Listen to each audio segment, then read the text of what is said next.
Өдөр тутмын Бурхны үг.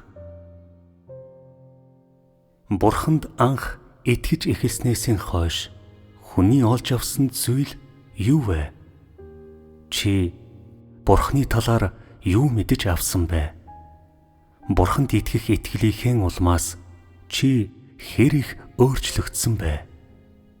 Хүний Бурханд итгэх итгэл нь зөвхөн сүнсний аврал болоод махан биеийн сайн сайхны төлөө биш. Мөн энэ нь Бурхны хайраар дамжуулан амьдралаа баяжуулах гэх мэтч биш гэдгийг одоо та нар бүгд мэдэж байгаа. Үүний дагуу хэрвээ чи махан биеийн сайн сайхны төлөө эсвэл түр зуурын таашаалын төлөө Бурхныг хайрладаг бол эцэст нь Бурхныг гэсэн хайр чинь оргилдоо хүрч чи юу ч гуйгаагүй байсан ч гэсэн чиний ирж хайж буй энэ хайр нь ариун бус хайр хэвээр байх бөгөөд Бурханд таашаагдахгүй юм. Өөрсдийн өөдгөртэй амьдралыг баяжуулж зүрх сэтгэл дэх хоосон орон зайгаа дүүргэхийн тулд Бурхныг хайрлах хайрыг ашигладаг хүмүүс нь үнэхээр Бурхныг хайрлахаар эрэлхийлдэг хүмүүс биш. Харин амар хялбар амьдралд шундаг хүмүүс юм. Ийм төрлийн хайр нь албадсан сэтгэлийн баяр хөөрийн төлөөх эрэл хайгуул бөгөөд Бурханд ийм төрлийн хайр хэрэггүй. Тэгвэл чиний хайр ямар төрлийн хайр нэвэ? Юуны төлөө чи Бурхныг хайрладаг вэ? Бурхныг гэсэн жинхэнэ хайр чамд одоо хэр их байгаа вэ? Та нарын олонхын чинь хайр дээр дурдсантай адил байдаг. Ийм хайр нь зөвхөн тухайн байдлыг л хадгалдаг. Энэ нь хувиршгүй байж чаддаггүй.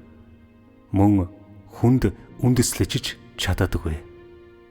Ийм төрлийн хайр нь цэцгэснийхээ дараа жимслэлгүй хатаж ганддаг цэцэгтэй адил. Өөрөөр хэлбэл ийм байдлаар Бурхныг нэгэнтээ хайрласны дараа өмнөх замд чинь чамайг өдөрдөн хөтлөх хинч байхгүй бол чи нуран унана. Хэрвээ чи Бурхныг хайрлах үедээ л Бурхныг хайрлаж дараа нь амь зан чанар чинь өөрчлөгдөөгүй хэвээр бол чи харанхуйн нөлөөний бүрхүүлээс зүгтэж чадахгүй хэвээр байх бөгөөд сатаанд хүлэгдэж түүнд мэхлүүлэхээс чөлөөлөгдөж мөн л чадахгүй байх болно. Тийм ямар ч хүн Бурхнаар бүрэн ахуулж чадахгүй. Эцэст нь тэдний сүнс, сэтгэл, бие сатаанд харьяалагдсан хэвээр байх болно. Үүнд эргэлзэх зүйл үгүй. Бурхнаар бүрэн ахуулж чадахгүй тэдгээр хүмүүс өөрсдийн анхдагч байрлуугаа өөрөөр хэлбэл сатан руу буцсан очих бөгөөд Бурхнаас ирэх шийтгэлийн дараагийн алхмыг хүлээн авахын тулд гал болон хөхөрт нууранд унана. Бурхнаар ахуулсан хүмүүс нь сатаныг орхиж эзэмшлээс нь зугтсан хүмүүс юм. Тийм хүмүүсийг албан ёсоор хаанчлалын ардын тоонд оруулна.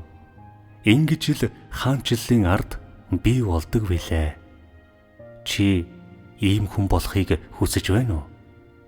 Чи Бурхнаар авахуулахыг хүсэж байна уу? Чи сатаны эзэмшлээс зугтаж Бурханд эргэн очихыг хүсэж байна уу? Чи одоо сатаанд харьяалагдж байна уу? Эсвэл хаанчлалын ардын тоонд орсон уу? Ийм зүйлс нь бүгд тодорхой байх ёстой бөгөөд ямар ч нэмэлт тайлбар шаардлагагүй.